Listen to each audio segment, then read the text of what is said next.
this on, and I've got the little bottle on.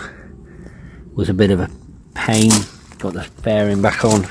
The I think the sag's not quite up to what it should be. It's quite hard, but let's go out for a ride and I'll check it after a little bit of a run in. Take it easy. So off we go.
So returned from my journey, went down to Rikers and then the Biggin Hill pub.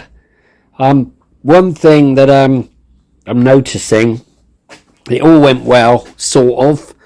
My brake lever starting to have a bit more movement, so I assume the pads are going. I don't know. I want to put the Hell Performance on there, I think. Clutch was great. I broke down the other week because I had it on what I thought was normal on, and it conked out without going on to reserve. So I thought, oh, maybe something's been put back together wrong, and so I put it on reserve expecting it to conk out, and then you go on to on to have that little bit of reserve. It doesn't work. So if anyone knows what is it, it's obviously at the same level. So whether it's the actual petrol, what do you call it, the petrol cock I think it is, but it didn't work. So I did break down, ran out of fuel, but luckily right next to a petrol station, which was handy. But that's the only thing that happened today. Apart from that, absolutely blistering. Once you hit that full main jet, it's absolutely mental, as many would know. It's yeah, speechless on what can you say. You hit over 10 revs and it's just so beautiful. The Maxton rear shot was really good today. I found that it was harder, but before the old shot I used to bounce out the seat a little bit sometimes, where this one was soaking up all those bumps. So I think that's an improvement.